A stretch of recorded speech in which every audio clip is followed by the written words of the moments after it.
Greetings, fellow humans. You know me as Iceman Caesar, and this is what's up in the world today. Got a very important but controversial topic on the schedule. Going to be talking about the murder of Pope John Paul I. It's a very controversial topic because there's a lot of people that don't believe he was murdered. They believe it's natural causes, but when you look into the case and just look at the facts of everything, I think it comes out pretty clear that he was murdered. But like I say, it's very controversial. The mainstream story, the story that's been put out there was that it's natural causes, but thanks to an amazing person named David Yallop, who wrote an incredible book called In God's Name, which he was able to uncover the truth behind the murder and the things that and some of the reasons to why he was murdered. So this David Yallop is certainly a hero, a modern day hero in our world, for trying to bring us this information and for trying to make sure that Pope John Paul I was not murdered in vain, that we can bring justice to it and also bring forward and bring to a success the things that he was trying to accomplish or going to try to accomplish during his run as Pope. So it's controversial, but once I started to research into it and learn the truth and the facts, it's something that I knew needed to be put out there. And for me, my journey into this subject started because I was researching Satan and his Illuminati and all the things that go along with that, and my mind kind of jumped to Pope John Paul II. I remember he was a very prominent figure in my time, and he was always pushed as somebody that did a lot of good things, a lot of good work. So I was just wondering if he was what his role and everything was, if he was trying to fight against them, or if he was connecting himself to them. So I was just wondering. But then, in kind of thinking about that, my mind jumped to, hey, who is Pope John Paul I? Like you never hear anything about Pope John Paul I in church. I never heard anything about him growing up. Like it was all about Pope John Paul II, and so I was always, so my mind was kind of like, I'm gonna just check and see who Pope John Paul I was. And man, I was not prepared for what I was about to uncover and the truths that I was about to discover, because I just kind of thought I would just learn about a random person that had the name, that was Pope, that had the name Pope John Paul I, and he just he was Pope for a period of time at some point, and I just did not think there would be much significance to it. But wow, when you actually dig in and see who Pope John Paul I was, Albino Luciani, his nickname was God's Candidate. This man was such an amazing man. He was going to just change the world. Not only was he going to change it inside the Catholic Church, but he was going to change the world in the mainstream world, because that's the thing about the murder of Pope John Paul I is such a tragedy, because he actually had the information, he actually had the hard evidence, the money trail that would have led to the downfall of Satan and his Illuminati. So then this all happened in 1978. Like me, I could have been born in 1983. I could have been born into a world without the influence of Satan and his Illuminati, and everybody in my generation could have. And I just think about how much better things would have been, and how much negativity and evil would not have been in the world if Pope John Paul I was able to do what he wanted to do with his time as Pope. And it is such a tragedy, because he had the hard evidence, he had the information, he had them dead to rights. It's these guys are very good at covering their tracks, they're very good at not leaving trails behind, but if you're lying and cheating and stealing, there's always going to be something left behind. There's always something for people to find. You can never cover it 100%. And Pope John Paul I was able to get that information together, and he was ready to move forward with it and to just take these guys down. And that's why they took the risk of murdering a sitting pope, and doing things with his body afterwards to make sure that no one would find out why, like things they'd never done before ever with a pope. They took all of his papers, they scrubbed everything clean from where he was living. Like, I'm gonna get in this video is actually gonna be broken down into two parts. This first part today, I'm gonna be introducing just kind of an introduction to give you a little taste of who Satan and his Illuminati are, just to let you know of who Pope John Paul I was trying to expose and who he was trying to bring down. I feel like I need to establish that before we get into breaking down who Pope John Paul I was, what he was going to do, and then the reasons why he was murdered, and then the murder itself, everything that surrounded that, just breaking it down and looking to see what happens. So, but those it's a lot of information. So I think it's important enough that I should break it down. So the first part is just going to be introducing kind of who Pope John Paul I was trying to expose, and the second part that'll be next week will be breaking down everything about the murder and what information he had, what he was going to do with it. So it's going to be broken down into two parts. But it's just such a tragedy because he had the information to bring them down, to end their influence. And then that's the thing. I mean, the best information to have is the money, because the money is the hard evidence, and it leads the money is God to these guys. Like these. They do anything for money. They have to have money. They can't ever have enough of it. They'll do anything. They'll sell any parts of their soul. They'll push themselves to the worst parts of their character to get money. So it's but having that information is they can't argue that. It's hard factual evidence. So he had that information, and that's why they went to the lengths they did to murder him, and that's why it's such a tragedy. And when I read about it, it's like I realized why you don't ever hear anything about Pope John Paul I, and why the Pope after him took the name Pope John Paul II to completely hide the life and legacy of Pope John Paul I, and just completely mask it with everything Pope John Paul II did. So it's just such a tragedy. But everything you need to know is in the book In God's Name by David Yallop.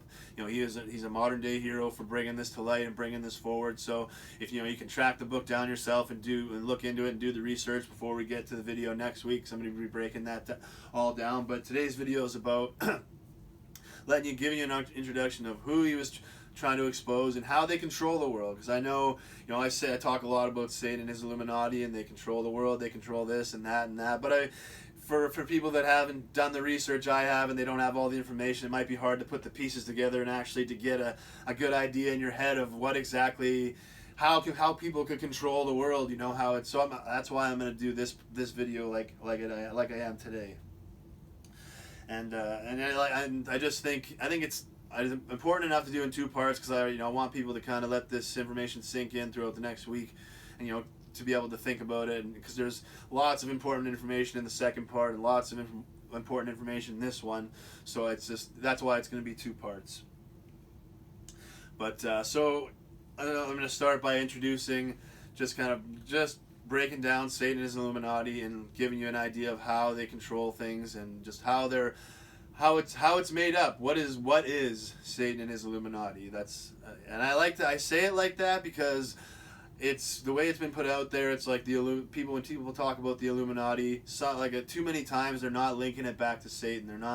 They're making these guys separate, people that worship Satan are one thing and the Illuminati are another. No, it's all the same. The Illuminati worships Satan. Satan put it together. He created it. So that's why I always want to say Satan and his Illuminati, to make sure people know that these people, that it's all connected back to Satan, and they're all worshiping the devil. So that's why I always reference them as Satan and his Illuminati. That's because that's what they are, and I just want to make sure that people make the connection between Satan and the Illuminati. So, and let me just start by what is the word Illuminati. Illuminati, they started calling themselves that. It's we're like enlightened and illuminated. The bright, they think that they're the light bulb in a dark room. So they know everything. They have all the information. They're better. They're higher. So they're enlightened. They're illuminated. They're Illuminati. So that's why when they had all this information, they created the Illuminati in the shadows, and that's why they skulk around in the shadows and do all their things behind the scenes and the smoke and mirrors, because they're cowards. They don't have true courage and strength. But that's the thing. They think that they're better than everybody, and they think that they're illuminated. Why they decided to call themselves the Illuminati. Now I guarantee that they do not call themselves the Illuminati anymore. It's too public of a term, too mainstream of a term, and they're now whatever they call themselves now. I'm sure it's something equally ridiculous and stupid, but it's I guarantee it's something different now. And but Illuminati, but they started as the Illuminati. They called them they were that, accepting that as their name for a long, long, long time. It's only recently in recent modern times to where they've turned to make Illuminati a ridiculous term, and they tried to make it fantasy, make people roll their eyes when they hear it and be like, oh yeah, Illuminati, okay, you crazy idiot, like, excuse me. And they've succeeded. If you try and talk about that into normal conversations, you see the looks people give you. You see how their body language changes. So they have successfully done what charged that word to make people not believe anything or surrounding that word. So if you say it, people aren't going to take anything else you say in that conversation serious. So they've succeeded in that regard. But that's where the name comes from. They had a lot of the Illuminati started in 1776. Which coincided with another significant event that also happened in 1776. I can let you put the pieces together, but see, that's the America was created because they wanted to get away from the influence of the people influence of the royals and the Vatican and the church and things like that, and that is those are the ones that are connected to Satan that controlled the world pre-Illuminati. See, the Illuminati only goes back to 1776. Satan and his Illuminati was created to control the modern world. See, one of the gifts Satan has is he has some kind of foresight, and he was able to see. He was given the gift of being able to see the modern world coming with technology and all that, and electricity and everything like that. So he was able to prepare. That's why he created the Illuminati, and slowly and surely started to try and gain power and influence in this new world that we were building in the West. And that's why they made things like the Constitution, which Satan and his Illuminati are trying to pervert these days. You see it happening every day, and it's. I'm not saying that the world that was created the opposite of the Illuminati is perfect. Like, these guys use slave labor, and a big reason why the West was built up the way it was, because they didn't have to pay labor, and all that money went into their pockets, and they could put it into their industry, things like that. So it's awful the way things were built, but it's now that they're built, we can take it back and use it for good and make sure that it works for everybody, and that nobody is a victim, or like nobody is on the wrong end of society. Everybody, as long as you're trying to be the best version of yourself, and if we put the systems and things in place to allow people to be the best versions of themselves, which aren't in place right now, but when we take control of the world and change things, people will have that opportunity. And we can move forward like that. But I know right now, but I'm not. I just wanted to establish. I know the world how it was built is not perfect. It should have been built differently. It was awful the way it was built. But we can't change the past. All we can do is try and learn from the past and take the present and make a better future. So it's we have to acknowledge that. But I just the Illuminati does not go back to the start of the world. It's 1776, and it was created to try and control the modern world, which they have successfully been able to do. And in other videos, I'm gonna break down some of their other their plots and schemes are very smart and way ahead of the times. I mean, like the way these guys are thinking and reacting is like so night and day between how the general population was. When you look at how people were living, it's like their thought process was just so. It really was advanced compared, but that's because these guys had access to education. These guys had access to everything that the general public did not. So the playing field was certainly not level. But it's just that's why they were able to get the advantage, and that's why they were able to get control and stay in that position. So it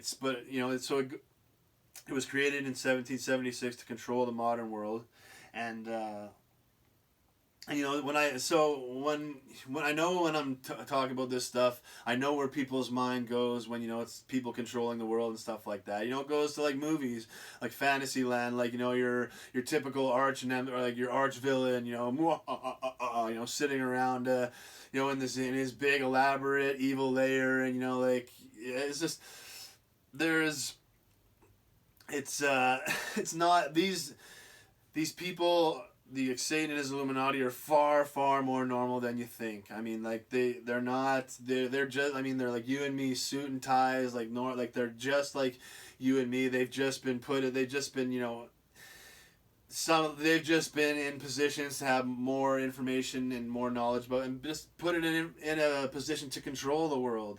And these guys are loyal to Satan, so they do it in a negative way.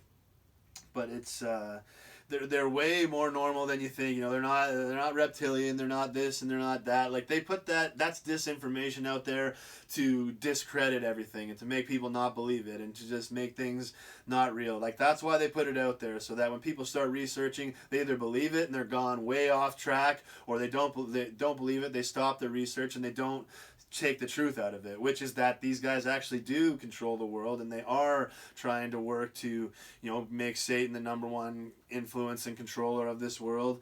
But it's like they're way more normal than you think. It's, you know, it's, I mean, I'm not saying that some, you know, like awful stuff, you know, like some supernatural spiritual type stuff goes on. It does, but it's not the same type of. I know where you're thinking, because that's where mine started. My mind started when I started researching this stuff. It took me months, sometimes years, to be able to get into it, because I just, when I first came across it, like, some of these words and stuff were so charged that I just I couldn't let it in. I just like, this is too ridiculous. But as I just started breaking the layers down and, you know, taking it slowly, piece by piece, not just looking at the whole picture, like, okay, I'm gonna look at one piece first and see, and then things started to make sense, and then you realize that, you know, it's not everything. You kind of, your imagination kind of, you know, overloads the picture, and it doesn't allow you to see the truth. When you just have patience and you just kind of take it slow and say, okay, you know what, I'm not going to overreact. I'm going to just take this piece by piece and look at it slowly and break it down for what it is. Things start to make sense, and you see that what's real is real, and what's not real kind of starts to fall away. So it's I just, you know, it's, these guys are much these guys are much more normal than you think, and it's and so, but, and all, like, one of the main thing that separates them from most people is that they are willingly worshiping Lucifer. Now, I'm specifically saying Lucifer because these guys at the highest level do not worship Satan. They do not worship the devil. They don't consider those things real. They believe Lucifer, the archangel, is the god of good, and they believe that the only real God, the true God, the creator God, they believe that he is the God representing evil. And so that's why they're able to do the things that they do without feeling bad for it. They think that Lucifer, he never fell to become Satan or the devil. They believe that because Lucifer himself doesn't believe that he became a Satan or the devil. He believes that he is equal with God or greater than God, and that's why he got third of the angels in heaven to fall, and that's why, you know, he's not, you know, but they worship Lucifer. They think that Lucifer is, they believe Lucifer is the god of representing good, and they believe the creator, you know, God, is representing evil. That's why you're able to see people. That's how they justify doing things, and, you know, it's, you know, if to them, no matter what, like, bad or evil, negative things, as long as Lucifer is reigning in the end and wins and defeats and wins the war against God and Jesus, as long as that happens, everything else is okay. It doesn't matter all the negative, evil, you know, just the terror and just all that stuff doesn't matter as long as Lucifer wins in the end, because they think that everything will be fine. They think that it'll be all sunshine and rainbows when if Lucifer wins the war and, you know, had total control of Earth, and they just think that you know, everything. They just think it'd be sunshine and rainbows. They don't realize that the very second that he gained control, it never happened. I mean, but I'm just saying that if, just for argument's sake, if it did happen, the second that it did, you'd have chains around your arms, you'd have on your wrists, you'd have chains around your neck, you'd have whips on your back, and you'd have your neck stretched. Every single one of you, like it just is the most ridiculous thing to me that people actually think Lucifer is some kind of good guy that's gonna do good things and is gonna like help anybody but himself, and it's just like if you read the story, I don't understand how you could have any opinion other than this guy is the blasphemer. He's the fallen one, and he was just really just for one of the smartest angels. He was a stupid selfish idiot, man. I mean, God made him so good. He allowed him to be a creator, creative music. I think he allows everybody to be a creator. No, he does not. That's why, I mean, in heaven he allowed Lucifer to be able to create something as amazing as music, but that wasn't enough for him. But it's getting into another topic and going down. We're already going long enough as is, I know, and there's still lots to talk about. But I just want to establish that's why it's not like when you're looking for these people, it's not going to be people that are are on like the extreme end of evil and negativity. Like a lot of these people in public seem like completely normal, seem like they're doing good things, but in reality, when you really look at what they're doing, it's like they're trying to lead people towards a negative place, towards the worst version of themselves, to build the worst version of this world. That's what Satan wants. I refuse to refer to him as Lucifer, because as soon as he made the decision to go against God, Lucifer died, and Satan and the devil were born, and that's exactly who he'll be for eternity. So I don't like to refer to him as Lucifer. To me, he is now Satan, and he'll always be Satan. But I just wanted to establish that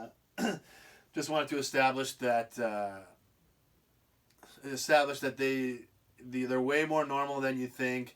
And one of the biggest the biggest difference is that instead of we see God the Creator as obviously is the God of good and representing good, and we see Lucifer, Satan, the devil as obviously the representative of evil, the ultimate representative that allowed it into paradise. So but these guys see it the opposite. So that's why they're able to do some of the things they do without feeling bad, but that's how they justify it. And so now I'm going to kind of break down the structure of the Satan and his Illuminati and just how everything works. Try and prop this like this. Hopefully it doesn't send everything toppling down and like a disaster. But for this, I'm going to be trying to use my friend the whiteboard here. Now hopefully you can see it. I know it's going to be a little bit tough, but I can only work with what I got here.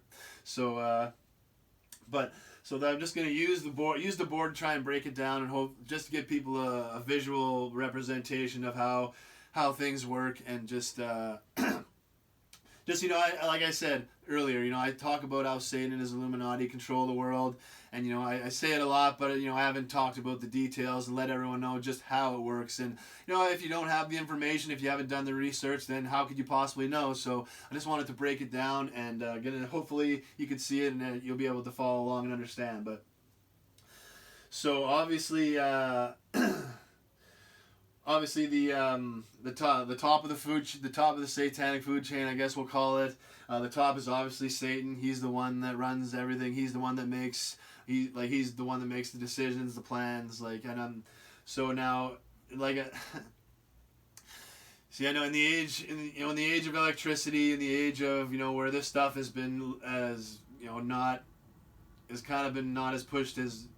It's not as much in reality as it has been in the previous times that back like hundreds of years ago. This kind of because I'm about to explain that somehow these guys communicate with Satan, and it's I know it sounds crazy, but in the age of electricity, in the age of where Satan has tried to make the world believe he doesn't exist, and by doing that he has to bury some of the things that they can use to communicate, I guess, like that. sounds crazy, but hopefully you'll follow along. You can do your own research because there are links to the real world facts that I'm going to explain right away. But I just, I know how it sounds at first, but just trust me, it sounded the same way to me, but I just kept doing my research to try and make sure that this was either ridiculous or if it was the truth, I wanted to make sure I learned it. And when you break some of it down and you see the connections to the actual real world, you can't deny that. You can't deny it. So, but just so Satan is the top of their little food chain, and somehow, they they communicate with him. Remember, I said, there's planes of existence, and we exist on the physical plane. We have our soul, which exists in the plane of existence called the air, A-E-R, and that's where Satan is, and that's where we when we die, and our soul transfers from our physical body, or our consciousness transfers from our physical body back to our soul. Like, we will exist there, and obviously it's impossible to explain, and but it's not something we should worry about because there's so much that we have to experience and go through here that it's just knowing about it is good so that we can fight against Satan and his influences. But we don't need to spend too much time thinking about what our existence will be afterwards, because we have an amazing existence here on Earth, and we'll never experience anything like this. We'll never experience life ever again anywhere else like we do here on Earth. So we really need to appreciate it and experience it. So but somehow where they're able to communicate between our plane of existence and the air where Satan is. And now doing in my research to try and explain, really break down Satan and his Illuminati to people and let them know how they've done things in the ancient times, and how they've gained power, and how they use negative energy to do all their little things, and to access their demons and stuff like that. And that's probably one of the ways I think they do it. I mean, in researching this stuff, the stuff that I read about, you have to start looking into the stuff like the occult and the ancient occult and witchcraft and things like that, because that is how they use it. But it is just sick and disgusting, some of the things described, like what they do to try and conjure demons, and to try and have just negative effects on people in different ways, and how to try. It is absolutely awful, but it really makes sense as to why a lot of the negative things are happening in this world. Like, one thing I read, it just made me sick, and makes me not want to keep researching this stuff, but I know it's important enough that I have to. So, but one thing I read about was that one of their little things to conjure demons, I think it's called, I thought I had it, but I wanted to say necromancy, but I don't think that's the one. I have it written down. I had them written down, but it's spacing me, of course. But what it is the practice of them, having visions or contacting their demons or whatever through the entrails of live humans. It's disgusting, and I mean, but this is coming out of real books that people have written to try and expose these things, or to try and this is not just stuff I'm bringing out of thin air. It's out of books that I've read, trying to research and trying to figure out how they do things so we can fight against it and stop them. But that was one thing, and specifically, not just adults, like children too, and that's where one of the links comes to the real world. I believe it was 1492. I'm throwing a date out there, but it might be completely wrong. But way before the Illuminati, there was somebody named Gilles de Rais, and spelling Gilles space DE space RAIS, I believe it's called. But Gilles de Rais was somebody that existed before the Illuminati, and I think believe that would be in Fall in the Dark Ages, medieval times. But he existed, and he was actually caught doing this occult practice of trying to contact and get messages and stuff from demons through entrails of live human beings. And he specifically focused on children. How fucked up is that? But the reason he was caught is because these villagers were there were so many kids going missing and not coming back and never being found again, that they were fed up, and finally they started looking into it, and they eventually tracked things to this guy, and they realized that he had hundreds of kids that had been missing over the years, had been attributed to this sick son of a bitch that was doing his occult stuff on these kids. I mean, you look at our world today. How much kidnapping do we have? How many missing kids? How many, just all that stuff we have with missing persons and missing children and people getting kidnapping and stuff like that. It affects so many people. Just, I mean, hundreds of thousands, millions of people across the world, and lots of these cases never get solved. And what happens? Where are all these people going? And like, if I pray to God that it's none of these people are ever subjected to anything like this that I read about. But it's like we can't ignore it if it's actually happening. I mean, if we have to throw it out there, if it's not happening, let's figure it out and make sure. But if it is, then we need to kick down doors and we need to pull the roofs off houses to make sure that this stuff is not happening, because it's awful. But when you read about it, you realize that that's a link to the real world. Gilles de Rais is a real person that existed in our real world that we have facts and history about. So it's not a character made up from anything. It's not being pulled from anything you can't see facts from. This guy was actually doing this occult stuff. And like I said, like once it came to 1776 and Satan saw the modern world coming, and he saw that things were going to be changing, and he decided that it was going to be better to make the world think that he didn't exist. That they had to bury things like the occult practices and the witchcraft and stuff. And plus, the age of electricity. Electricity is basically one of the killers of the occult energy and witchcraft and things like that. That's why all of their little layers are all underground, and they're all way away from civilization. There's no technology. It's all torches. You can't bring technology in. It's all just your very basic ancient kind of stuff going. That's why they do it, because electricity is the killer of that. And so Satan saw that because of electricity, the occult stuff and the witchcraft was not going to have as powerful of an influence as it did. And so, but they're not going to stop that kind of stuff. If I'm sure if they create an environment enough, they could still do it. Which is why it's important that we don't stop talking about this, and we don't just treat this as it's not real, or we don't just brush it off because it's scary. Yeah, this stuff is scary. I'm not afraid to admit that this stuff freaks me out. That there might be people out there actually behind the scenes in the darks and the shadows, doing some of these disgusting, awful occult things and this witchcraft and things. Like, yeah, it's kind of scary that people would be actually doing that. But it's thanks to the gifts of the Holy Spirit, the fortitude that I have. I'm not scared in the way that I don't want to fight against them, and I don't want to bring them down. It's just it's like Mike Tyson walking into a fight. A fight is scary. If you're not fighting, if you don't walk into a fight with a little bit of fear and a little bit of trepidation, you're not a real fighter. You're not a real tough guy, because toughness is being able to accept and access your fear and turn that into courage. And and by doing that, the gift of the Holy Spirit. But it's so I know that was a lot of information for just one little piece. But they have a way of somehow they have some way of communicating with Satan and figuring out his plans and his influences and things like that. And I'm sure that they're trying to create negative energy. So even if they could do it another way, I'm sure that they specifically go to do some of these more awful occult and witchcraft practices. But I'm going to be breaking that down later when I do the whole videos about the Illuminati and stuff. It's just that information you have to be very, very careful with. You can't just dive in and research it for weeks and months at a time. You have to very much treat it like swimming.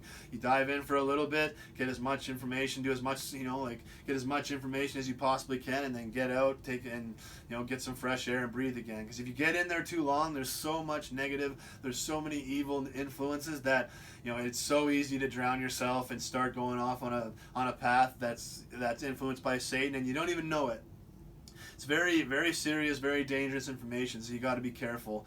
And that's why I only research for a very specific period of time, not very long. But you have to be very focused, because if you're only going to do it for that long, you have to get as much information as you can, so it's not a waste of time. And then afterwards, in between times, you don't research, you don't keep reading, you don't go over your notes, you don't listen to anything, you just keep it just in your thoughts about and just thinking about what you learned and what you saw. So it's that's what you just have to.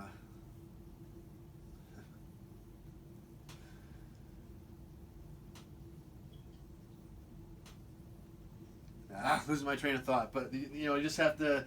You can't spend too long in that in that information, or else you could. It's so easy to drown. It's much. I mean, you'll have a much better time of understanding the information and pulling the truth out of it, if you do it and just dive in for a little bit and then pull yourself out. Take some deep breaths.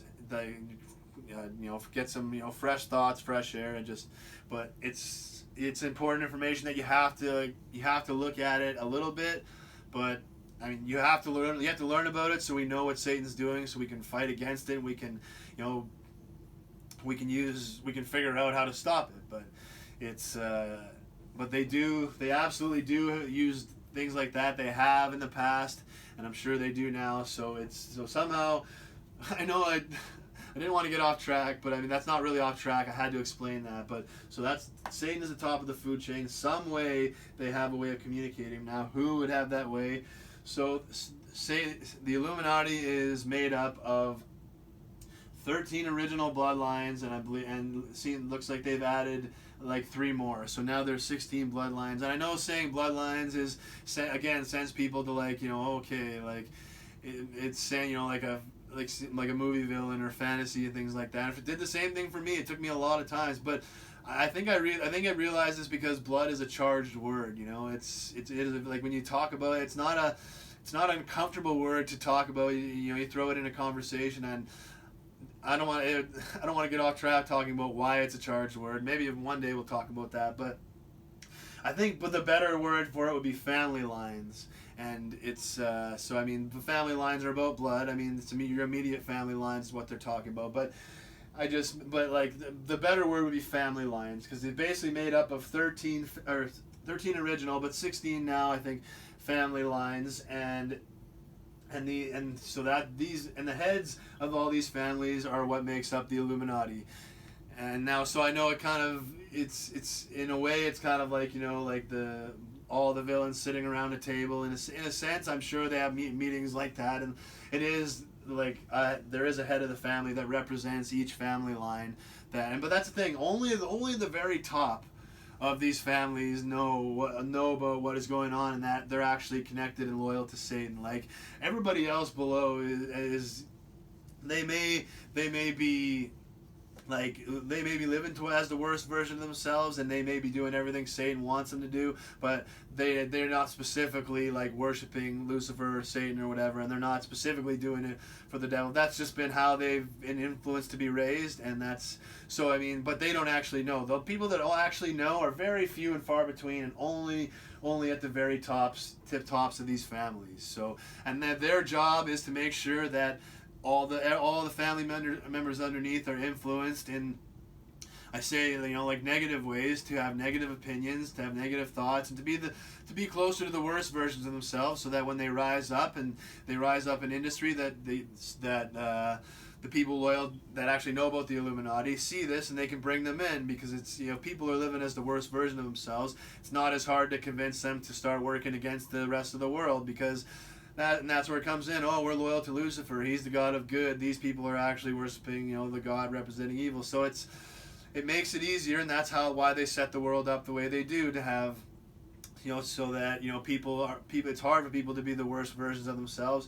It's easier for them to be It's harder for people to be the best version of themselves. It's easier for them to be the worst version of themselves, and being the worst version of themselves makes it much more likely you're going to be, A, doing the work that Illuminati wants you to do, and B, be able to be brought into the fold if your talents and skills make them see that you are worth being brought in. So it's made up of 16 families, and they try and intermarry in between only these families. And I'm not talking incest, because these guys, they obviously know that incest is not long-term healthy, a plan or anything like that. So, but in between all these families, like that is how they try and keep it, and that's how they try and keep their control. You know, son from family 1 marries daughter from family 10, and you know, like just goes on so on from there. And that's how they always keep control, and that's how they always keep themselves in power, because they're always marrying in these families, and these families are making sure that they're more negatively influenced towards what Satan wants than others. And so that just keeps the cycle going. It keeps everything going, and that you see it every day in your life. You know, people. Let's say somebody that's working at a job and that is not part of any of these family lines. He's been working there for 15 years. He's put in all of his time and energy, done so much good work, done so much to help grow and build the company. And you know, the promotion that he's been working towards is finally coming up, and everybody knows that there's only one person that should be getting it. It's this guy, but some little jackass that's part of these family lines gets a job, works there for a year or so, you know, just does barely anything, but when they look at his family line, they see who he is, they see the negative influence, and bam, he gets the promotion, and the good guy that did everything right is left on the outside, only because he's not part of these family lines. And it goes with every industry, music, like entertainment, everything. If you're a talented singer, but you're not part of one of these 16 family lines, you're not going anywhere. And then if they don't think they can control you, like, you're not going anywhere at all. I just want to say, I'm not saying that every single person in these family lines are bad and are, you know, going to be doing Satan's work. That's absolutely not true.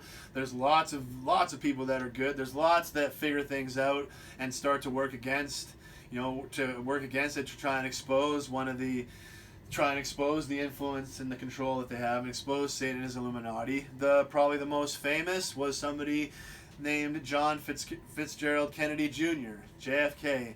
And the Kennedys are one of the family lines. But John F. Kennedy was not a scumbag. He was not close to the worst version of himself. He was close to the best version of himself. And he said in speeches, you can hear him say that there's people working in the dark, in the shadows, and we're going to bring them to light. We're going to bring them down. He was going to stop the war in Vietnam. He was ready to go after them and take them down. And what did they do? They murdered him in plain sight. And not only did they stop everything he was going to do, but forever they made a great example to anybody that might want to speak out and, you know, really try to bring them down. Look, we executed the president on the live TV. What do you think we'd do to you? We killed one of our own, somebody in our own family line. What do you think we would do to you? So that's why you rarely see anybody trying to come out and expose these guys on a massive public level. That's why people feel like they don't have any room to fight. They don't have any footing to stand on to fight these guys. Because if they can kill, you know, JFK, the president, you know, they can kill anyone. And that's it. JFK is not the only one. You can look. There's lots of examples of how they did. But JFK is the best example because it's such a public one, and it's a scary one. I mean, they literally executed him, shot him in the head, right? And with TV cameras and thousands of people watching, like, they can't get more public than that. So I mean, that was just they wanted that to be a message to anybody that would ever try and speak out, especially somebody in their own family line. Like, if you do this, we will take you out. We don't care who you are, or what your job is, or how untouchable you think you are. So it's I'm not saying everybody in these family lines are bad. There's lots of good. It's just, this is how they control. They try and keep everything in these family lines. They try and keep these family lines all negatively influenced. They try and keep them towards the worst version of themselves. But really, only the top level of these families know exactly what's going on, that their connection to Satan and how they're doing. They're trying to control the world. They're conspiring against the rest of the world to keep people down and to try and keep Satan in control, to make sure that he wins the battle in the war. It's not going to happen, but that's what they're trying to do, and that's how they control it. And then so Satan is at the top, but Satan exists in the air, AER. He can't control things in the physical world. So how he does that, he has the representatives of 16 family lines that help him do and push forward everything he wants to do, and push and complete his control for the world.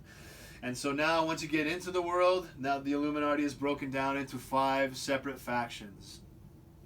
And these factions, hopefully you can see and get a good look. I'm just going to go through them. The first is the Zionist faction. The second is the West faction. The third is the East faction. The fourth would be the Middle East faction, which would be, all the... I don't think I have to explain what the Middle East is. And the last faction would be what is called the Old World Order. And the Old World Order is made up of basically everything that was helping Satan control the world before the Illuminati came. So, excuse me. So, like the Vatican and the royals and things like that. They don't have as much influence today in the modern world as they did in the previous one, but they still have a lot of influence, and they're still definitely part of everything. But it's all broken down into 5 factions, and the reason why they do that is to try and keep everybody working to please Satan as much as they can. He's always trying to make these groups fight against each other, so that they're always each one wants to be number one. They all want to be in control. They want to control the most. They want to control the most important things. They want to be the most important. So it's if there's always conflict, if they're always fighting against each other, then they're always going to be trying to do the best worst thing, I guess, to please Satan. And they're never going to be complacent with their evil. It sounds so fucked up and so disgusting that these guys are trying to push evil and negativity for, but it is what they're doing. But all like the members of the family, they all are spread out, and they all make up different parts. They all like fall into different factions. It's not like one specific family is only in one faction. Like they're all spread out into the factions. So these 5 factions are made up by everybody in these 16 family lines, and then all of the different things that these are involved. All the industries and all the different businesses and things like that. They're all involved. All of these have different things, and they're all controlled in different ways. So I just want to see all of these factions of the Illuminati are like basically pyramids, like pyramid systems.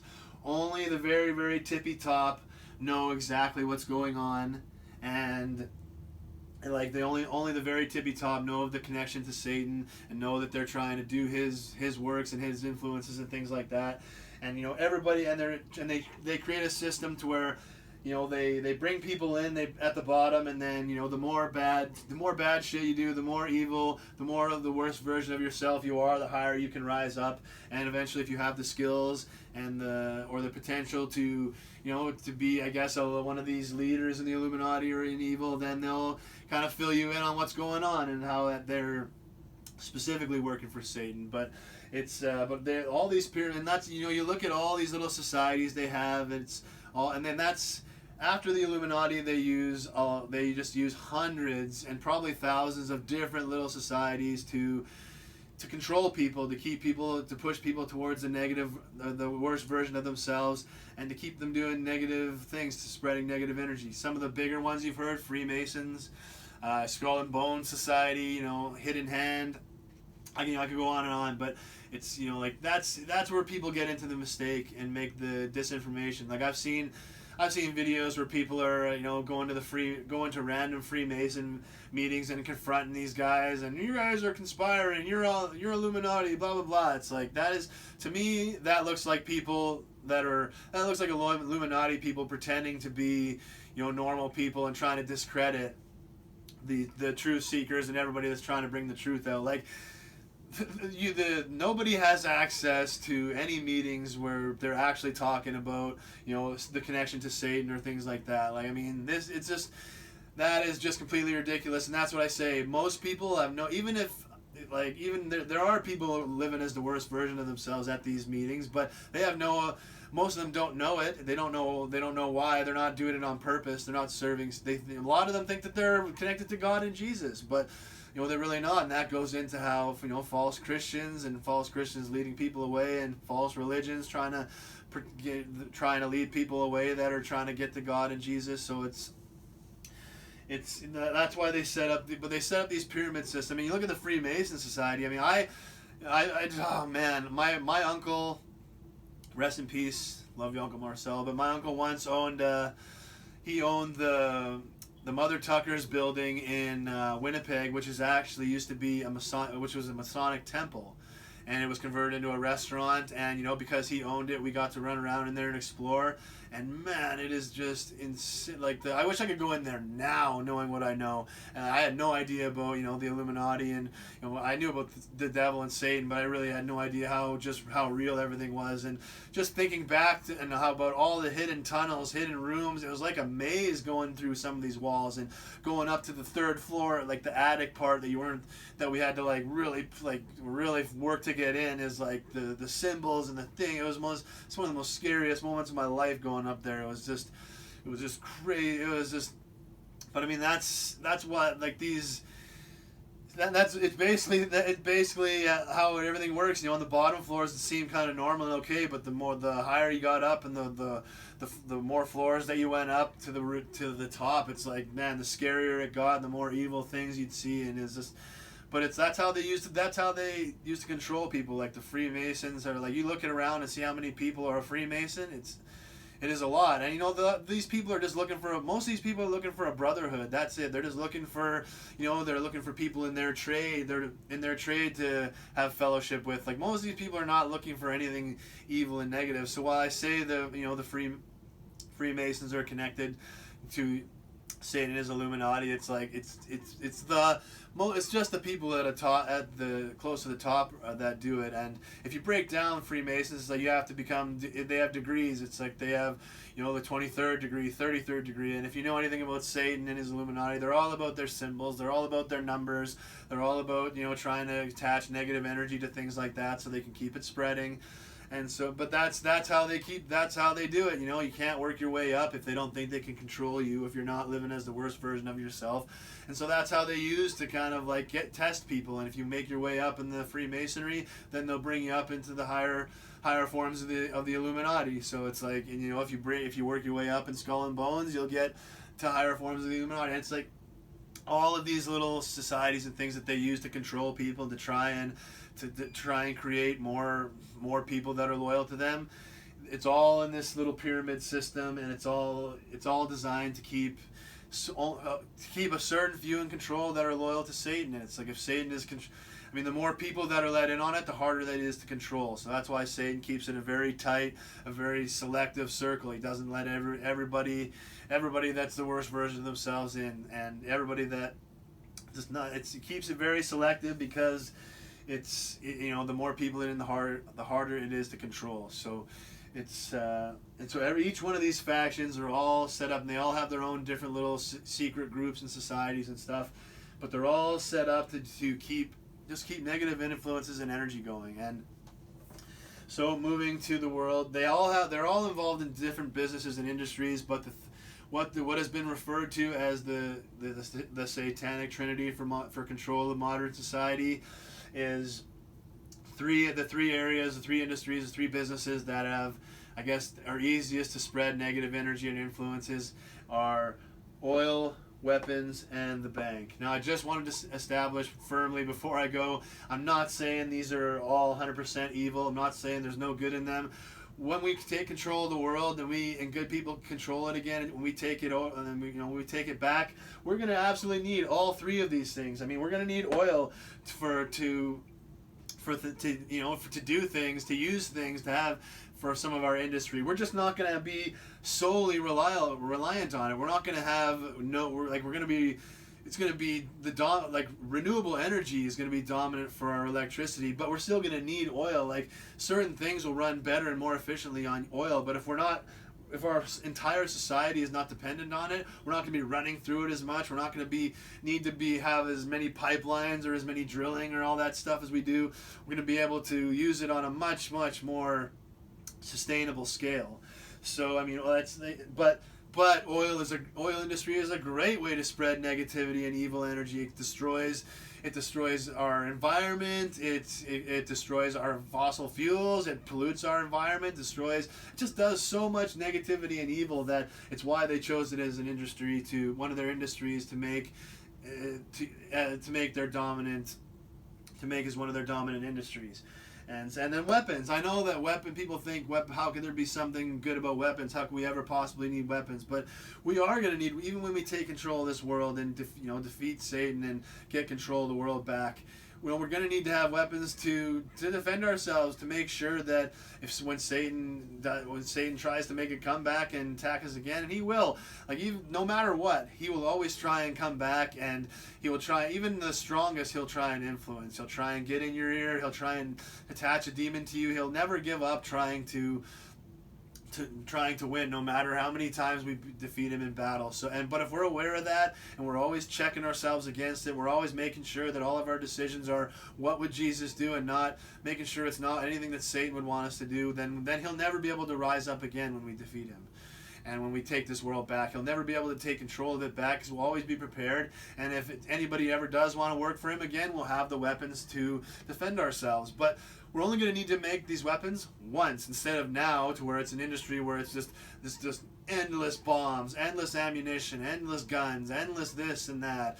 And it's like, if we just need one of everything, and we're not going to need to be constantly replacing bombs. We're not going to be dropping them. We're going to create a society, a world where we're the best version of ourselves. So we're not going to want to kill each other and hate each other.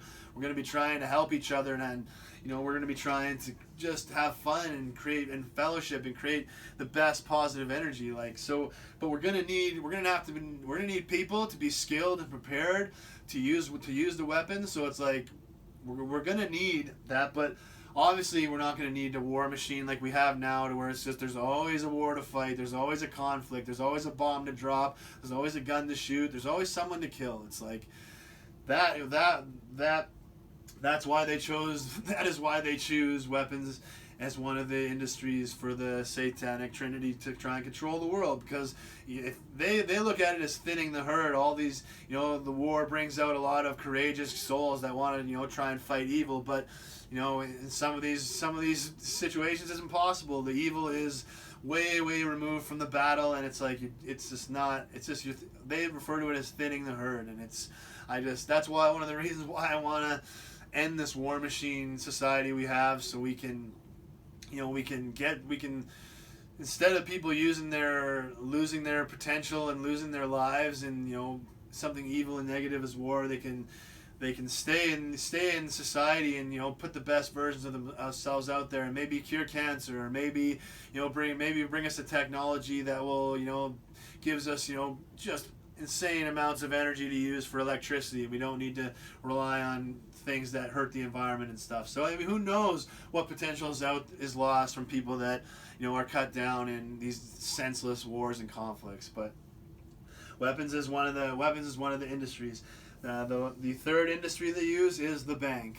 And obviously, I'm not saying the banks are all bad and we don't need them. We absolutely need banks for to have a good functioning society, and to have a civilized society, and to be able to really move forward, to be the best version of ourselves, to create the best version of ourselves. We're going to need the bank. Just we're not going to need some of the more you look at some of the stuff in the U.S. and how the stolen money, and how they're just trying to just create any fee out of nowhere to take money out of people's pockets. And it's just a lot of nefarious things are being done in the bank industry. And but once you stop all of that, it's not. There's lots of positivity and lots of good that comes from the bank, helping us.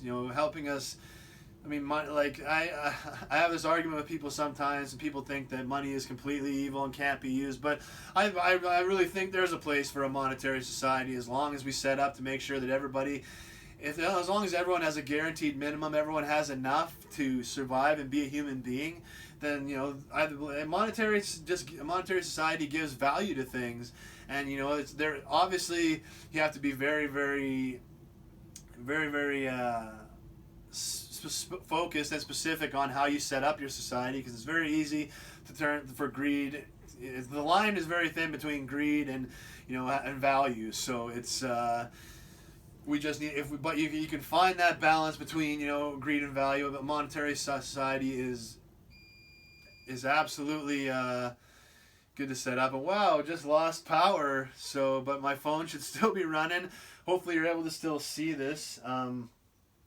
But looks like I'm probably gonna have to cut this short because you're probably not gonna be able to see too much of this. Wow, and look at how things were. Look at what I was talking about when the power went out. Unbelievable. So okay, I just want to try and finish clear as quick as I can. Hopefully you can still see something. Hopefully you can still or you're still sticking with me on this, but. These three industries, oil, weapons, and the bank, they're industries that are make it very easy to spread negativity and negative energy. And if we pull back the curtain and then we really break down these industries and look at everything involved with them, we will find the trace, we will find the connection to the Satanist Illuminati. And that is the information that Pope John Paul I had. He had the information on the bank. And so he had the hard evidence, the money trail for the bank, and he was able to he would have been able to bring down that part. And the money trail is where you're going to get the biggest players, because the money, their god is money. That's part of what they only care about. That's what they're obsessed with. So you find the money trail, you get to the biggest players. And that's what he had, and that's why they took the risk of murdering a sitting pope and doing the things they did to cover it up, and taking those risks even though people could do the research and figure it out like has been done. But he had that information. That's why it's such a tragedy. But if we focus our time and attention on these industries, for people that are trying to expose Satan and his Illuminati and expose these type of things, if we focus our energy on these three industries and the areas, we'll find the answers and the information we need, and it will be I'm not saying it's a waste of time doing it in other areas, but it's just we're gonna find that we'll have the best. We'll be able to find the best information if we stick to these three industries. So Pope John Paul I had the information on the bank, and unfortunately they murdered him because it was such serious information, and it would have taken them down. So I mean, to murder a pope is a very significant thing. So it shows you how serious it was. And but then man, I wish hopefully people can still see a little bit of the like satanic food chain that I've been describing here. But in these three industries, oil, weapons, and banks, it's like only these people in these 16 family lines are able to be involved. They're the only ones that gain power. They're the only ones that gain real benefits from the money that they bring in. So it's that's how they control the world. I mean, if you think about it, if we end the influence of the negative influence of oil, weapons, and the bank on our world, man, it would be a night and day difference. We would be able to do so much. We'd be able to help so many people, and we'd be able to be the best version of ourselves in the best version of this world. And so the last thing down here that is, I guarantee that you can't see, which is unfortunate, but it's power, and it's just different things that they use in their world to keep their power and control over people. I'm gonna go over them. I don't wanna stop this video. I'm on a pretty good I think I've done a pretty good roll here. I got a pretty good going, and it's like Satan. I know like Satan's trying to stop it. He does not want this stuff getting out. So hopefully you're still listening and still watching, and I just don't want us to break it off and stop, so I'm going to keep going here. And even though you can't see, hopefully you're able to follow along. The first thing, one of the first things he uses to keep power is racism. If we're all hating each other and fighting each other, then we're not going to be able to. We're researching into Satan and his Illuminati. We're not going to be looking at the truth of the world. We're not going to be, we're just not going to be looking at the reality of what's going on in the world. We're going to be doing Satan's work for him. We're going to be killing each other, hating each other. And so racism is a big one. If we can just somehow end racism in people and get everyone to see each other as human beings first, one of the biggest things he uses for power and control will be gone. So racism is a big one. We need to We need to get rid of all the privacy violations that happen now with our technology, like all of our phones, our computers are listening to us, our TVs are listening to us, these stupid Alexa, Google boxes that people are for some reason putting in their phone, in their homes, they're listening to people. It's like all these things are helping them keep power and control. They're stealing ideas, they're figuring out who's committing crimes, they're figuring out who might be not on the left. It's just they're just collecting everything they can to try and keep power and control. That's why it's very important for us to identify and end these privacy violations that they're doing to us. I mean, it can't be just a nonchalant thing where people say, "Oh, we're being spied on." It's like when we figure that out, that needs to be exposed as much as possible. Every nook and cranny needs to be looked in to see who's doing it, why are they doing it, and let's bring them to justice. Next thing, the prison system. My God, I mean, we actually have terms for-profit prison. I mean, that is just unbelievable that they're playing games with people's lives and their freedom and it's just disgusting that people are making money off of people losing their freedoms and their lives. I do believe that their prison does need to exist. People commit crimes and they do if they're hurting people and terrorizing people. Prison is a place, taking away people's freedom is something that I believe in, but at the same time I believe prison and jail should be so much different, and the way and the reasons people are being put in jail should be so much, should just be lessened so much. I mean, a lot of non-violent crimes should not end up in people spending years in jail. I mean, that's ridiculous. But I don't believe jail and prison should be a place where people should be terrorized no matter what crime they committed, because that is not justice. That's not helping anybody. That's not help. I don't believe this system of going into jail and being beat up and raped and murdered and just anything. I don't believe that should be happening at all. I believe prison should be a place of learning and should be able to be. It should help people, push people towards the best version of themselves, give people a chance to know God and Jesus, give them a chance to know education and intelligence. A lot of people in the systems that Satan and his Illuminati have set up have not got those opportunities. So but people need to do it for themselves. I don't think people should be forced in it. If you don't want to learn and be the best version of yourself, fine, sit around in your cell and you can.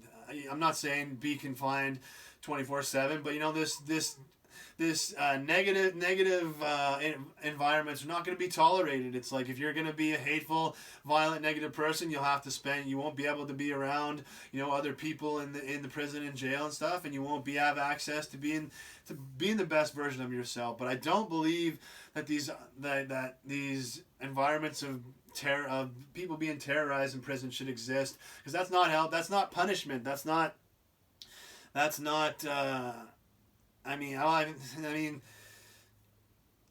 Considering the crimes some people do, these pedophiles and things like that, I'm not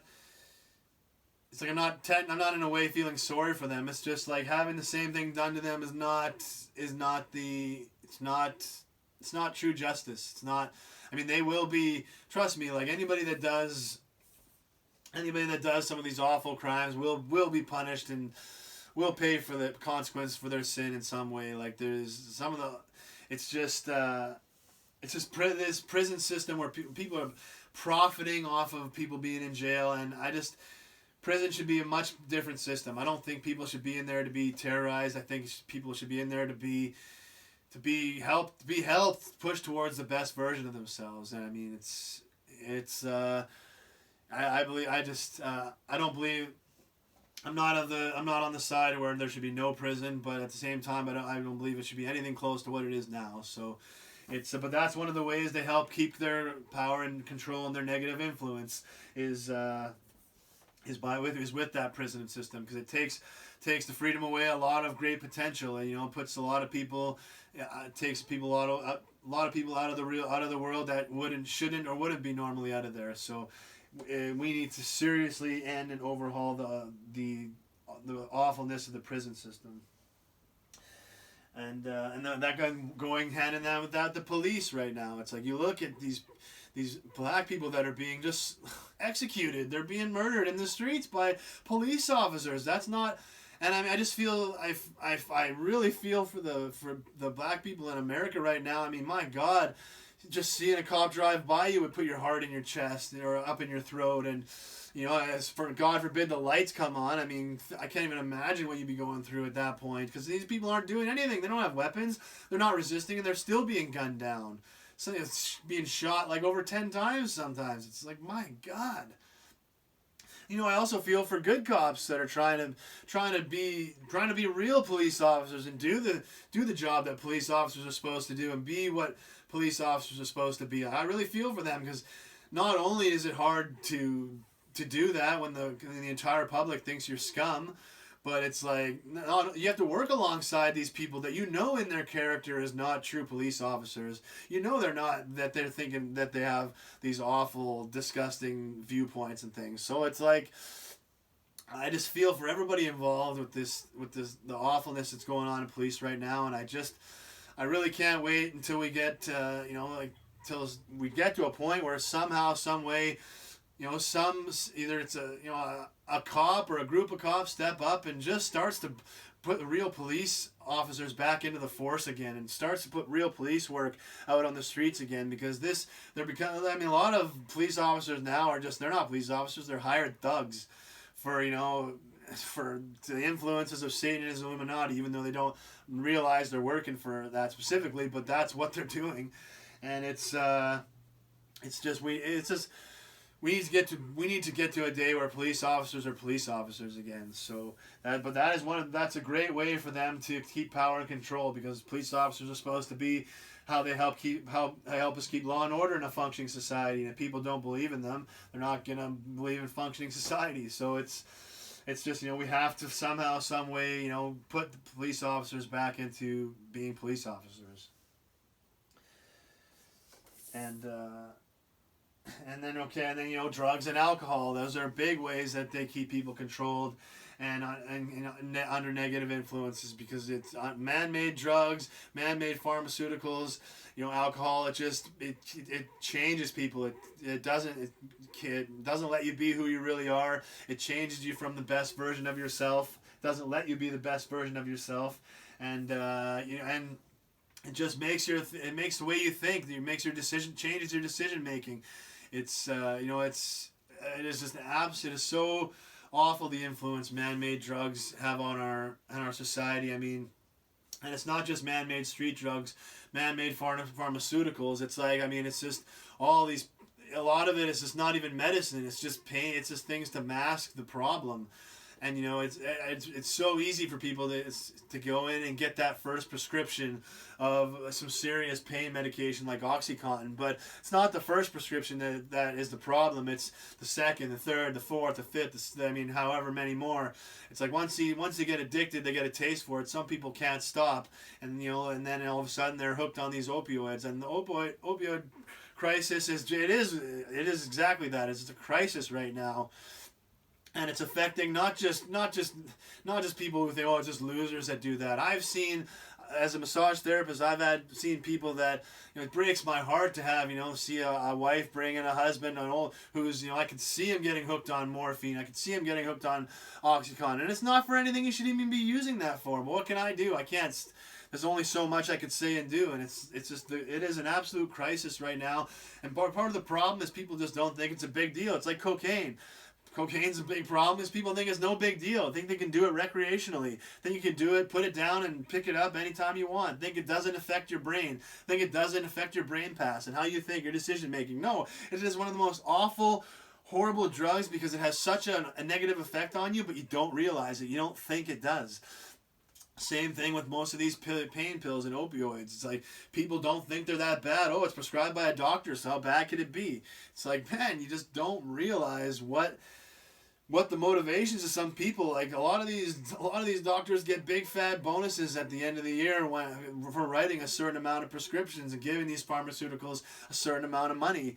And it's like that system seriously needs to change. But one of the big things I think we can do to change it as being a massage therapist, I believe that doctors need to be able to write prescriptions for massage therapy. Someone comes in with a sore lower back, instead of the doctor being like, hey, there's a prescription for OxyContin, which one of my patients told me happened. Went in with lower back pain, doctor, without assessing her, without touching, without asking any more questions. Oh, okay, I can write you a prescription for OxyContin. And she did not want to take something. She knew about how serious that was, and she didn't want to go. She wanted to try many other things before she started taking OxyContin. So she came to me. I was able to help her and I was able to help her in just a few, even one treatment, and then she saw me a couple more times. I was able to really get her to move forward and to really have her help the problem. And so it's like, if a doctor could, instead of writing a prescription for OxyContin, could be like, here's a prescription for 3 massage therapy treatments, and then they'd be covered by Health Canada. Massage therapists would get paid for it we have some way of billing Health Canada, as long as you're registered through an association. Make sure you have your professional credits.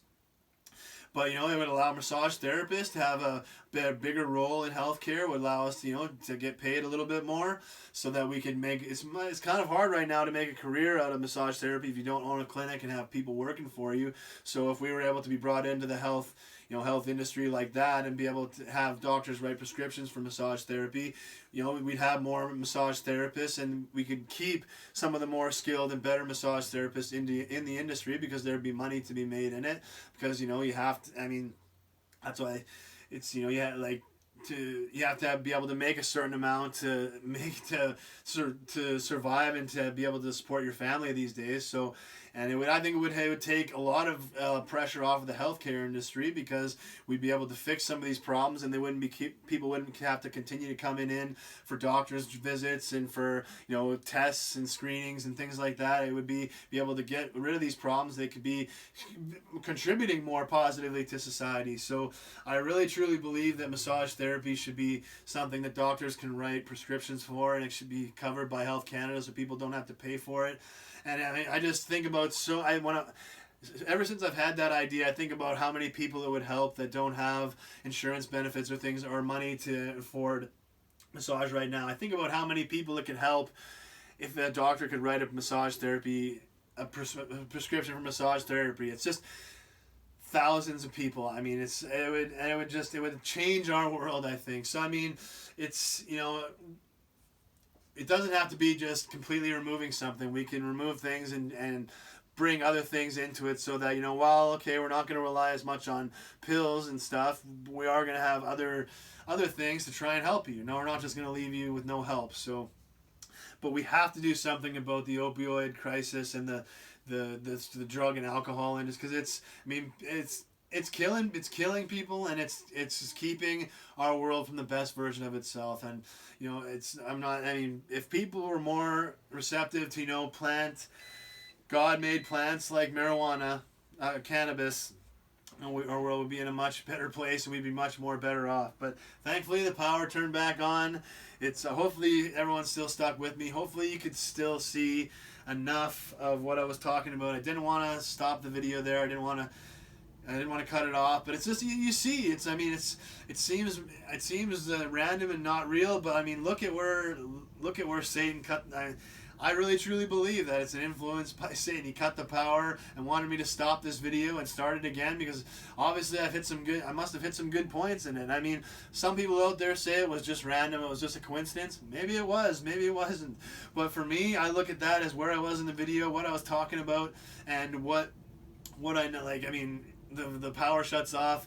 Most instinct would be to shut the video off and do it again. There's nothing I could do, but I just really felt it in me to keep going, pushing forward. And I'm not gonna let Satan influence me to stop putting the truth out there and putting this out there. So hopefully everyone still stuck around and was able to at least see something of what I was doing there. So drugs and alcohol are two big areas where that Satan used to try and keep control and negative influence on our world. But if we can turn them around and just end their influence, it would be such a night and day influence on our world.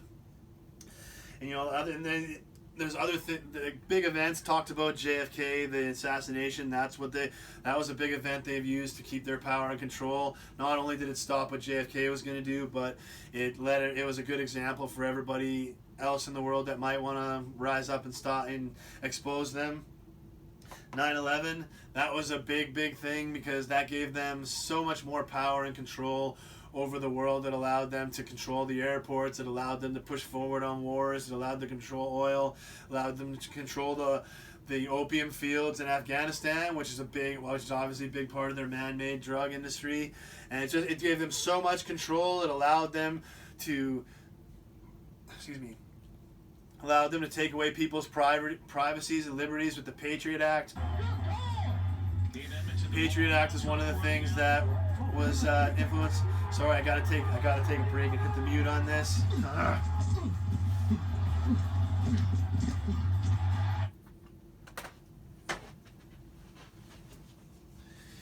Sorry about that, man. This video must be important because, man, Satan is attacking all over it. And man, I can't lie, like, it pisses me off that, you know, I'm doing these videos and having to deal with this bullshit.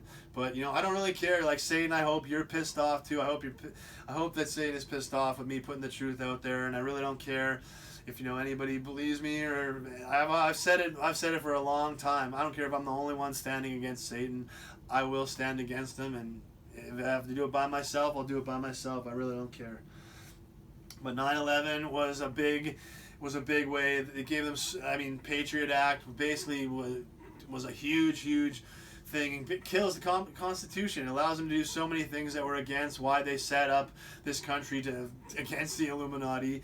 So, like, you have the Patriot Act. Now you have the TSA with they're basically able to sexually assault people legally at the airports. I mean, you hear about wrestlers getting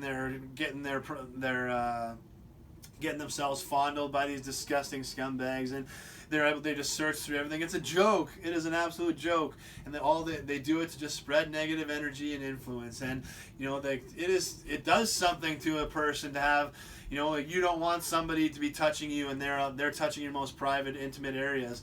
Man, it does something to you and your psyche. That's why they do it. They want to affect you mentally. They want to affect your mental health. So that's why they do things like that. But you just look at how much control and power and influence 9/11 gave them, and even though it's a risk because, you know, we can research it and put the truth out there, but they just don't think people will believe it, and it gave them enough good things that they thought it worth the risk, obviously. And, you know, last two things I'll talk about with their power. There's lots of things that they do, but I just wanted to mention a few things. But I mean, music, TV, movies, that's, you know, one of the biggest areas they try and control people and put their negative influences out there.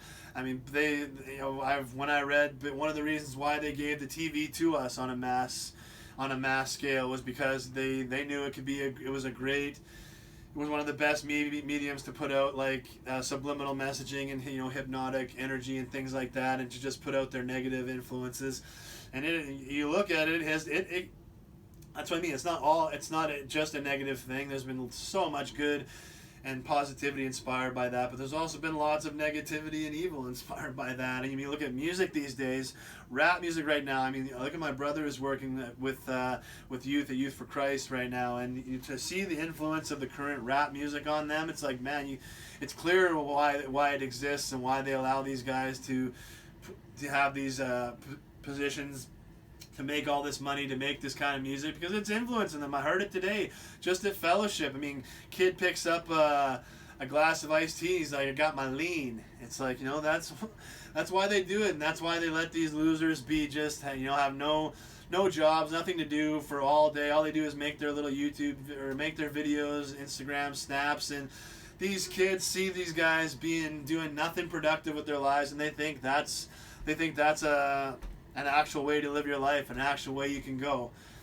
And so, like, I mean, these guys, these rappers that are putting out this awful rhetoric and content, you know, I mean, they're propped up by, you know, people like Satan and his Illuminati that are trying to influence these industries. So they give them money so they can, you know, they can do nothing all day, and that translates. These kids live in the normal world. They're not in the position to be able to do what they see these rappers and stuff doing, but they still do it. Doesn't stop them. So it's, I mean, that's rap music right now I mean, I love rap music. I love hip hop. I know it's I know it can be such a great positive influencer, but at the same time, I know it can be the absolute one of the most worst influencers. And even in my, I'm not just saying that, oh, nowadays they're only putting out their awful rhetoric. You look back at some of the biggest rap acts in my generation and of all time, and some of their content is absolutely disgusting. That's why I don't listen to them. I mean, there's a lot of big acts, big rappers that, you know, are pretty much widely accepted as everyone's favorite, but I never listened to them. I just didn't like the content, and for me it wasn't my thing. But it's you know, you just look. I mean, you look at other rock music, heavy metal. That's all lots of devilish, satanic imagery. It's all lots of negative lyrics and stuff like. So it's easy to see how music, TV, movies, and things like that are tried to be used as negative influences, but that's not all negative. If good people have control of it, then they can have good positive influences. It's just all about what the people that control it, what their desire is to, you know, to do with the content. So it's but that's kind of how that is basically makes up the satanic food chain, I guess I'll call it. This is how they control the world. This is how they keep their in control. This is how they keep their influence. Just to go over it, you know, really quickly once over. You know, Satan is at the top. He's the one that makes the decision, influences. Somehow they have a way of communicating with him. Like I said, it's probably to do with the ancient occult or witchcraft and stuff. I'll be talking about that in other videos, but there's some way of communicating and getting his influences and things. The Illuminati is how they control the modern world, and it's made up of 16 family lines, bloodlines, and all the members of those family lines make up the Illuminati. Only the very top, though, know exactly what's going on and the connections to Satan and everything. Only the very, very top.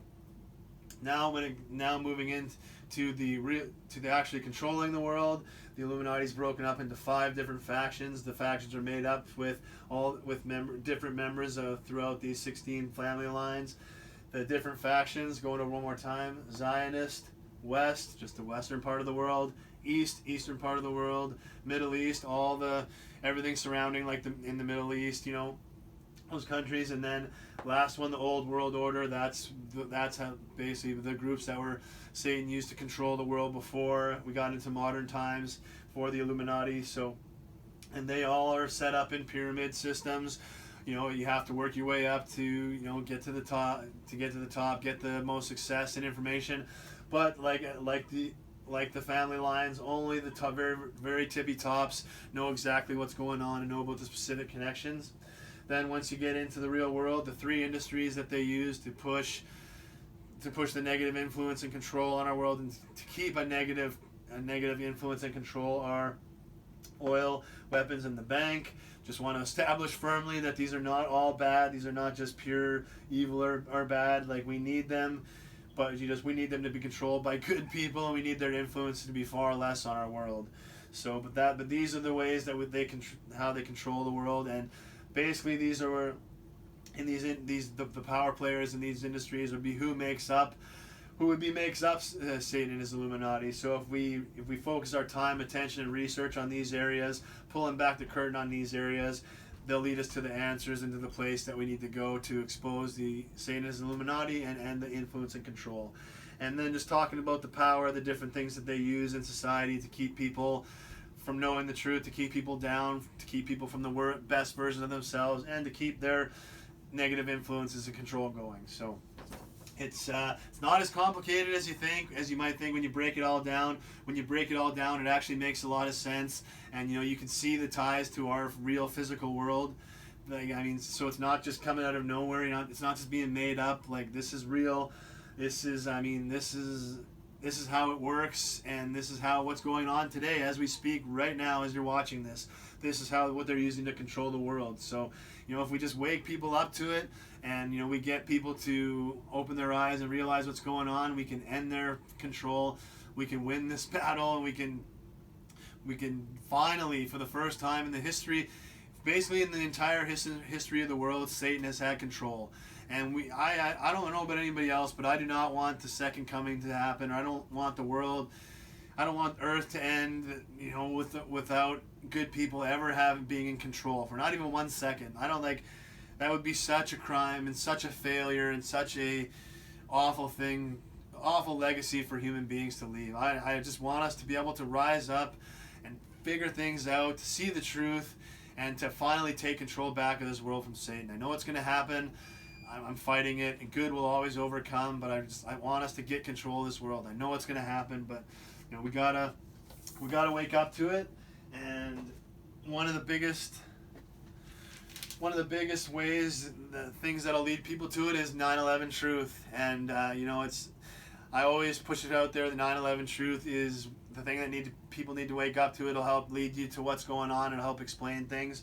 But really, 9/11 truth it's just the beginning, because what 9/11 truth does, what it does for me, what it should do for everybody is, it just shows you that this is not just fantasy, that it is real. 9/11 actually happened. We all know people actually died. Towers actually fell. So no matter what other information you start researching, and if you get into, everybody, you're only human. You start to question yourself. Some of the information you're reading, in our practical world of electricity, with no occult, with no witchcraft, with no real magic, things like that. It's hard to comprehend and to accept some of these things you're reading about. But once you do, and once you learn about it, it's you realize that. You just look back to 9/11, and it's when you start to waver and think, I don't know, you just think 9/11 really happened. When you break down 9/11, it didn't happen the way they say it did. Those 3 buildings came down with a controlled demolition, which means that nothing they said was true. And when you start researching off of it was a controlled demolition, things start to make sense. You start to uncover the truth and realize, who is the players involved in this, who did what. And you realize that 9/11 truth is actually reality, and the real mainstream story is just complete bullshit. And but the 9/11 truth, while it's extremely important, it's just the beginning, and it's the thing. It's important because it should ground you. It's like whenever you're researching this information and you're thinking maybe it's not real, maybe it's not, 9/11 grounds you. It happened the way 9/11 truth, says it happened. So it's, and if that's real, then it leads to what I just explained. Satan and his Illuminati. They are the ones that did it. They're the ones that planned it. They're the ones that made it happen, and they're the ones that benefited from it afterwards. So it's, even though some of these things I'm talking about might be hard to accept, just look at 9/11 truth, and that's the thing that'll ground you. You just can't argue that, and that's the thing that shows that this is not fantasy, it's reality. And it's everything in here is all important. It's the practical part, but also the spiritual, knowing that these guys, they worship Lucifer, and they think that Lucifer is the god of good, representing good, and they think the creator, or God, is representing evil. That's why they can do the things that they can do, and that's why, and going back to how I broke down, the Illuminati and the factions, it's like, that's why when you look out in the world right now, you see people that are fighting against Trump, but at the same time they're pushing the bullshit 9/11 story. So it's like, you're fighting against one thing, but you're promoting another, and that goes back into what I said, the Satan breaking it off into different factions and getting them to, and trying to get them to fight against each other. So you got one faction that you just have one of the factions fighting against the other. And so that's why, the people that are fighting against Trump, they are part of just another. That's why I always say same shit, different pile. So that, when you're looking out in the real world, the only people you can really trust and look to are the ones that are going against Trump, and that at the same time also are awake to 9/11 truth. Those, you have to be wary of everybody. You always have to be making sure that people aren't trying to lead you down a path towards being connected to Satan, but at the same time, you have to look.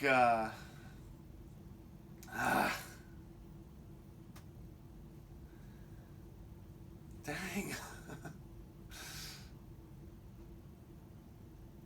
Oh yes, but that's why you look into the real world and you see people fighting against somebody like Trump, but also pushing the bullshit 9/11 story, which both with people that are like what Trump, like everything that Trump is doing, definitely loyal, connected to Satan and his Illuminati. People that are pushing the bullshit 9/11 story, connected to Satan and his Illuminati. But going back, most people have no idea they are.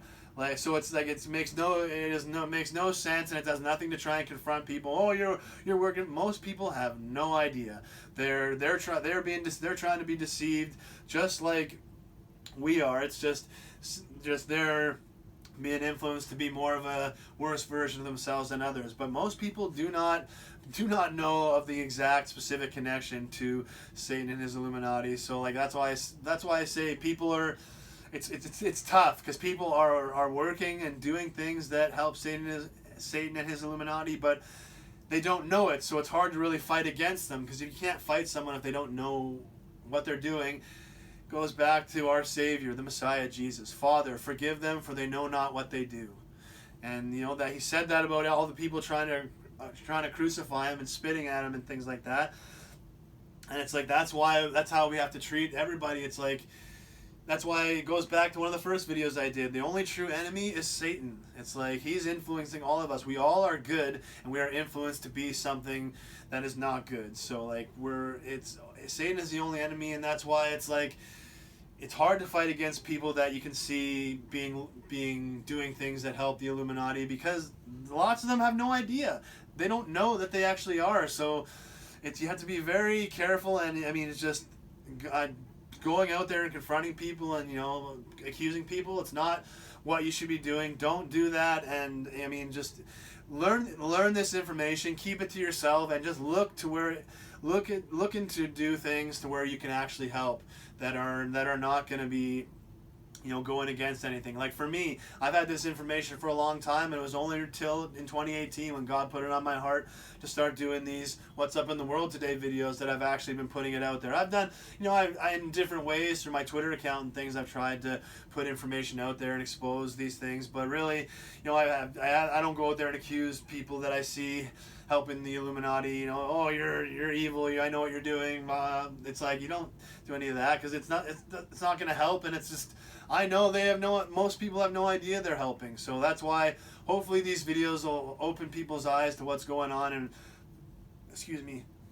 any people that are being influenced like that can be awake to it and stop that and be like, wow, I actually am close to the worst version of myself. It's time for me to connect to God and Jesus and just, make that step forward so I can be the best version of myself. And help everybody make this the best version of this world, because it'd be such a great place. It's gonna be such a great.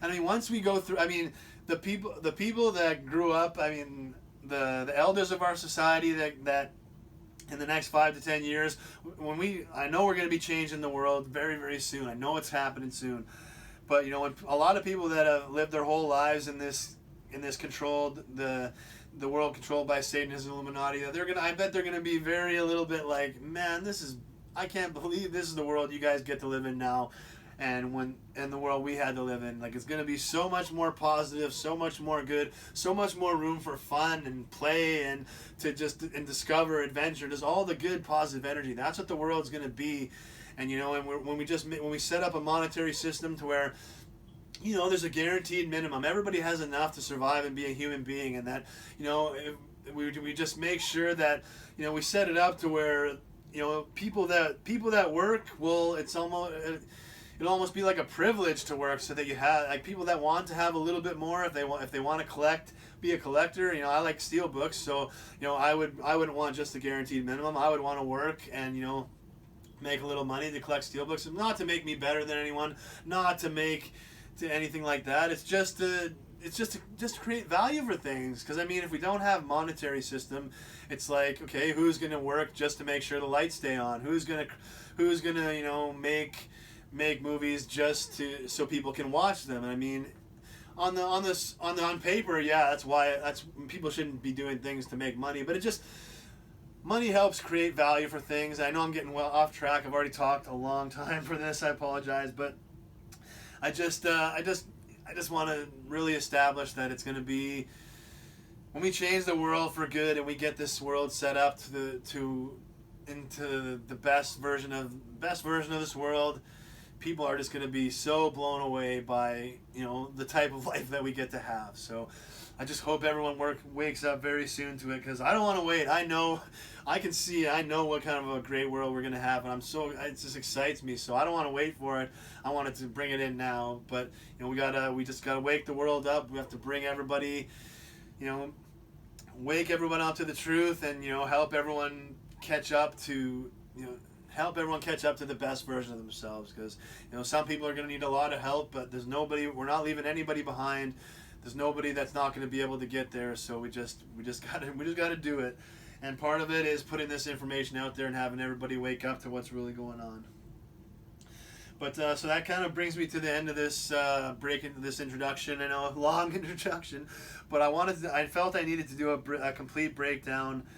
I felt I needed to do an introduction to Satan and his Illuminati, so you get an idea of who Pope John Paul I was trying to expose, why it was enough for him to be murdered, and why it was such a tragedy, and why it's so important that we don't forget about it and don't allow it to be buried, and that we make sure that it's put out there as the truth, so we can bring justice to it, and also bring a success to everything that he was going to do, because it's a real crime. It's a real shame that Pope John Paul II took the Pope John Paul the first name, but didn't bring to fruition any of his plans or goals that he had. So this is very important to put out there, and you know, it's such a tragedy, because like I said at the start, my generation could have been born into a world without the influence of Satan and his Illuminati. And I just think about the great, amazing things we could have done and experienced, and all the awful, negative things we could have avoided. So it's so worth it for me to keep pushing forward, even if I'm the only one, even if everyone thinks I'm crazy or whatever. I just don't care. I've researched this. I've seen the practical links to our real physical world, so I know it's not just made up. And you know, people want to believe me or not, I encourage you, I challenge you to do your own research into this stuff, because you'll find the same things that I did. And you know, it's definitely tougher nowadays, because they are deleting some things, some sites, and some things where I got my information are now gone. But God put it on my heart to save them and write them down in other ways, so I still have them, thank God. But I know, and I just you know, I thank God, and we are so blessed for people like David Yallop, who went to the trouble of putting this information together, discovering it, and putting it out there to try and expose the truth. And I'll be getting into all that into part 2 of the video, breaking down all the information that he had, what the information that Pope John Paul I had, and you know, everything leading up to the murder, and the circumstances surrounding the murder and the cover-up, and just kind of breaking it down to see why the truth looks like it was a murder instead of natural causes. So it's you know, it's so important. And I mean, Pope John Paul I had the courage, and he was gonna try and, you know, do this for all of us. So, you know, all of us left behind, we have to do this for him. We have to see his plans through. His nickname was God's candidate. God blessed him so thoroughly throughout his life, and he was such an amazing man. He would have, he would have totally changed the Catholic Church and just brought it into, I know it's controversial to say, and people will be, you know, very reluctant to accept it, but Catholicism is just Christianity with a pagan mask. That's what it is. That's why it started. People were starting to not fall away from paganism, and they were starting to accept Christianity, and to try and combat that, they created a religion that was Christianity with a pagan mask. And but he was gonna totally just blow the roof off of Catholicism, and he was going to, you know, bring the aspects of true Christianity into it. And when I read about what he was going to done and what he could have done, it just breaks my heart, and it makes me so sad that he was murdered and not able to do it. But it fills me with such a great resolve to see it through, and to make sure that all the things he was going to do come to success and come to fruition. So I am ready. I just really hope that this information reaches people and gets people to, gets people to open their minds to it. And even if they don't believe me at first, research it and get your own information. Because once you do, I believe there's no way you can fall on the opposite end. I mean, I believe it's the truth, and I believe this is this is something that could be the catalyst to us bringing down Satan and his Illuminati once and for all. So, but that brings me to the end of part one. I really wanted to establish. I felt I needed to establish who Pope John Paul I was trying to expose, and just why it was so important, why he was murdered for it, and I do talk a lot about Satan and his Illuminati, how they control the world, and I throw it out there. But if people don't have the information and they haven't researched it, they just don't. It's hard to see. It's hard to understand. So hopefully, with my friend the whiteboard, and you're able to understand. Hopefully, you stuck with me through the power outage. Tried to take it off tracks, but hopefully we're able to stay on. And hopefully I was able to break things down enough to where you understand. You're able to get a good idea of just.